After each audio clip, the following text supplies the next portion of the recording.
If you're a runner, you have absolutely been caught in the crossfire of this endless debate. Heel strike versus forefoot strike. But what if I told you that entire argument is just a distraction? Today, we're going to cut through all that noise to find the real secret to running faster and, yes, staying injury-free. And it all starts right in the middle of your foot.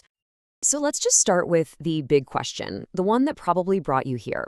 Is the way your foot hits the ground holding you back from that new PR, or maybe causing those nagging injuries that just won't go away?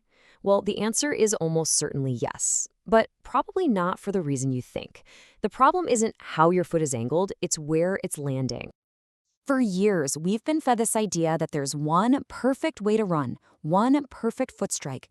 But honestly, that's a myth. We need to get way beyond that and find the one golden rule that truly governs efficient running. I mean, just look at the podium of any major marathon. It is filled with runners who use every single type of foot strike you can imagine. Heel, midfoot, forefoot, you name it. And that simple fact proves a really crucial point. The angle of your foot just isn't the most important thing. The real secret to their speed is where that foot lands in relation to the rest of their body. Okay, this slide right here perfectly shows the single most common and most costly running error: overstriding. See that on the left? That's when your foot lands way out in front of your hips. It literally acts like a brake with every single step. The goal, what we're going to call the golden rule of running, is over on the right. Get that foot to land directly underneath your center of mass.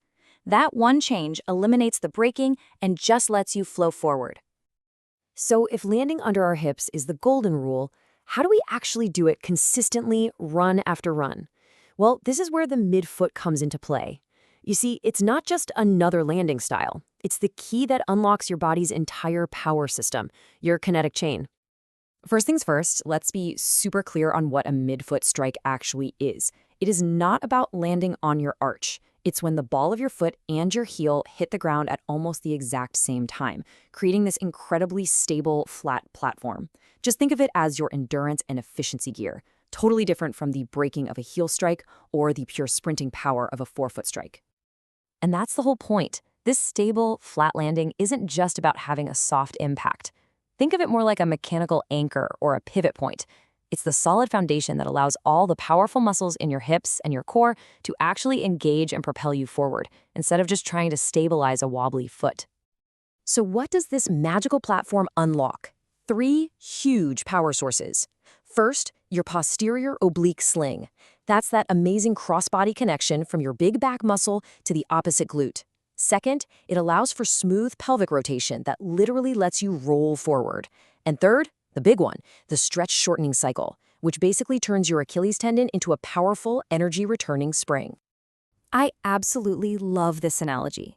Your power systems, like that big POS sling, need a stiff, stable platform to generate force from. A wobbly landing is like trying to fire a cannon from a canoe. All the power just gets lost. A solid midfoot landing, though, that turns your canoe into a battleship, letting you fire that cannon with maximum power, step after step. Okay, so we've covered the why. Now let's get into the fun stuff, the how. We're going to cover some really practical cues you can use on your next run, some simple checks for your form, and of course, how to choose the right gear to make it all happen. All right, try these simple cues. First, a visual one. Imagine your foot is a tripod, your big toe, your pinky toe, and your heel, and imagine all 3 points sticking to the ground at the exact same time. Second, a sensory cue. Think of the whole sole of your foot just kissing the ground, not slapping it down. And finally, a positional one. Feel like you're stepping under your nose. Seriously, if you can see your foot land way out in front of you, you're overstriding. Now, how can you actually tell if you're getting it right? This table is an awesome checklist. Just listen to the sound you're making. It should be a quiet little thud, not a loud slap or scuff. Feel your shins. There shouldn't be any tension or burning. Check your knees. They should be nice and bent, soft on impact. And overall, the feeling should be like you're rolling along, not constantly hitting the brakes. Okay, let's talk about shoes, because this requires a huge mental shift for a lot of runners. We have to stop looking for a shoe to fix our form. The real goal is to find a shoe that simply gets out of the way and allows your foot to land naturally and do its job correctly. So, what's the single most important number to look for when you're shoe shopping? It's the heel-to-toe drop. The sweet spot you'll find is right there between 4 and 8 millimeters. This range puts your foot in a relatively neutral, flat position. Anything higher, like 10 millimeters or more, basically creates a steep ramp that mechanically forces your heel down first, even if you're trying your best not to. Here you go. This is your cheat sheet for the shoe store. First, look for that 4 to 8 millimeter drop. Then flip the shoe over and check for a nice, broad midfoot base so you actually have something stable to land on. Make sure the cushioning is substantial under the forefoot, not just packed into the heel. And finally, look for continuous rubber on the outsole for a nice, smooth transition. All right, now let's take all of this to the next level, because once you've really mastered that midfoot landing, you can stop just being a rule follower and start being a true race day strategist. You know, the best way to think about this is like shifting gears on a bike. You would never stay in the same gear for a steep climb as you would for a long, flat road, right? Well, the same thing applies to your foot strike. It's a tool, and you should use it strategically. So what are the gears? Well, Gear A is your midfoot strike. That's your cruise control for all the flat, steady miles where you want to maximize your efficiency. Gear B is your forefoot strike. That's your climbing gear for uphills and that final kick to the finish line, really using your calves as powerful levers.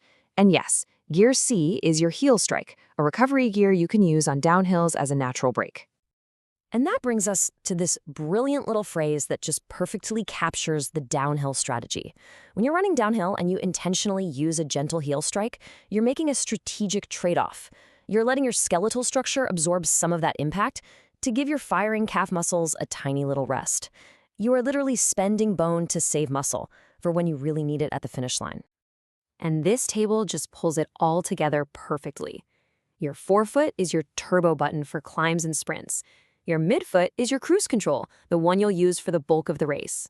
And your heel strike is your brake or your rest gear for downhills or, let's be honest, late race survival mode. It's all about using the right tool for the job. So at the end of the day, remember the goal isn't to have a perfect looking stride.